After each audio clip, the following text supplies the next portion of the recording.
নমস্কার বন্ধুরা, বাংলা শস্য বীমা যোজনায় খারিফ 2024-এ ধান এবং ভুট্টার জন্য আবেদন শুরু হয়ে গেছে। কিন্তু আপনার ব্লকে এখনও পর্যন্ত বাংলা শস্য বীমা যোজনায় আবেদন করার জন্য যে ফর্ম আছে সেই ফর্ম দেওয়া হচ্ছে না। তাহলে আপনি কিভাবে অনলাইনে নিজের মোবাইল থেকেই ফর্ম ডাউনলোড করতে পারবেন সেই সম্পর্কেই কিন্তু আজকের ভিডিওতে ডিটেলসে আপনাদের দেখাবো। আপনারা জানেন বাংলা শস্য বীমা যোজনার মাধ্যমে আপনারা ধান এবং ভুট্টার জন্য যে আবেদনপত্র জমা করতে পারবেন তার শেষ ডেট দেওয়া আছে ভুট্টার ক্ষেত্রে 31/8/2024 অর্থাৎ এই আগস্ট মাসের 31 তারিখের মধ্যেই আপনাদের ভুট্টার জন্য আবেদন প্রক্রিয়া সম্পন্ন করতে হবে। আর ধানের জন্য এখানে 15/9/2024 পর্যন্ত সময় দেওয়া হয়েছে, অর্থাৎ সেপ্টেম্বরের 15 তারিখ পর্যন্ত আপনারা ধানের জন্য আবেদন করতে পারবেন। তবে আবেদন করার জন্য যে ফর্মের প্রয়োজন সেই ফর্ম ডাউনলোডের প্রক্রিয়া আজকের ভিডিওতে আমি দেখাবো। সেই সঙ্গে আপনাদের বলবো আপনারা আবেদন প্রক্রিয়া কিভাবে ফিল আপ করবেন সেই সম্পর্কিত ভিডিও আমার এই চ্যানেলে আছে। আপনারা সম্পূর্ণ ডিটেলসে জানতে পারবেন স্টেপ বাই স্টেপ কিভাবে আপনাদের আবেদনপত্র ফিল আপ করতে হবে এবং কোথায় জমা করতে হবে, কী কী ডকুমেন্টস লাগবে, সমস্ত তথ্য। তাই ভিডিওটি আপনারা দেখে নিতে পারেন। এবং এরই সঙ্গে আরও একটি কথা, আপনি ফেসবুক থেকে ভিডিওটি দেখে থাকলে অবশ্যই পেজটিকে ফলো করবেন।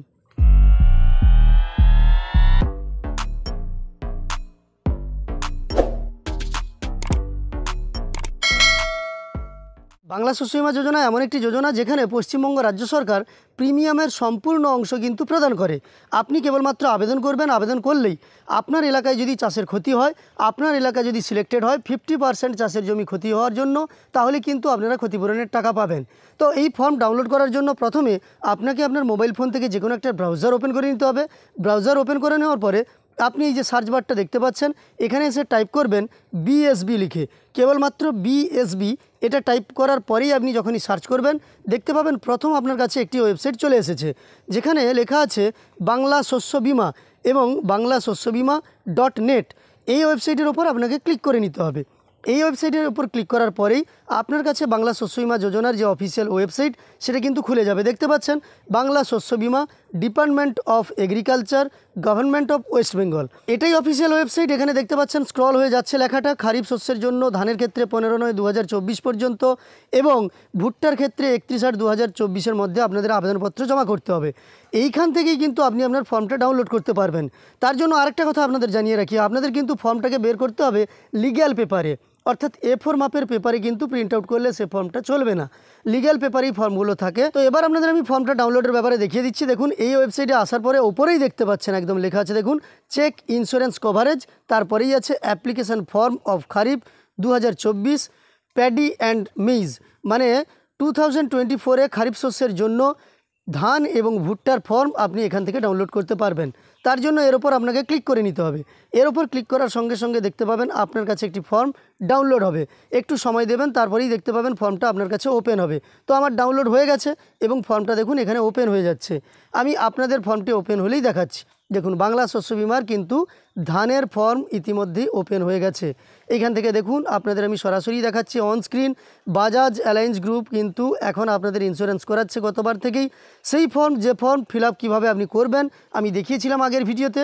আপনারা অনেকেই কমেন্টে জানিয়েছিলেন কিভাবে ফর্ম ডাউনলোড করব সেই সম্পর্কে একটি ভিডিও দেন। তো আপনাদের ফর্ম ডাউনলোড করার সম্পর্কে তথ্য দিয়ে দিলাম আজকের এই ছোট্ট ভিডিওর মাধ্যমে। ফর্ম কিভাবে ফিল আপ করবেন আমার এই ভিডিওটি দেখে আপনি স্টেপ বাই স্টেপ এইভাবেই পূরণ করে নেবেন। তো এই ফর্মের একদম নিচের দিকে আপনি চলে যান, তারপরেই দেখতে পাবেন দেখুন বাংলা শস্য বীমা খারিফ 2024 মরশুম ভুট্টা, অর্থাৎ ধান এবং ভুট্টা দুটো ফর্মই আপনি এক জায়গায় ডাউনলোড করতে পারবেন। একবার ক্লিকে ডাউনলোড হয়ে যাবে দুটি ফর্ম। এই দুটি ফর্ম কিন্তু আপনি ফিল আপ করে আপনার যদি দুটি চাষ থেকে থাকে তাহলে জমা করতে পারেন, না হলে আপনি যদি ভুট্টার জন্য আবেদন করতে চান তাহলে শুধু ভুট্টার ফর্মটা ফিল আপ করবেন, আর আপনি যদি ধানের জন্য আবেদন করতে চান তাহলে ধানের জন্য ফর্মটা ফিল আপ করবেন। ফর্মের সম্পূর্ণ অংশ প্রায় একই, কেবলমাত্র এখানে অধিসূচিত ফসলের নামের জায়গায় ভুট্টা লেখা আছে এবং ধানের ক্ষেত্রে এখানে দেখতে পাচ্ছেন অধিসূচিত ফসলের নামের জায়গায় ধান বলে লেখা আছে। এইটুকু পার্থক্য ছাড়া এই ফর্মটার মধ্যে আর তেমন কিছু পার্থক্য নেই। আপনি চাইলে অনলাইনেই ফর্মটিকে ডাউনলোড করে ফর্ম ফিল আপ করে জমা করতে পারেন। তবে জমা করার ক্ষেত্রেও জানিয়ে রাখি বিভিন্ন ব্লকের বিভিন্ন কৃষি দপ্তর বিভিন্ন সময়ে জমা নিচ্ছেন।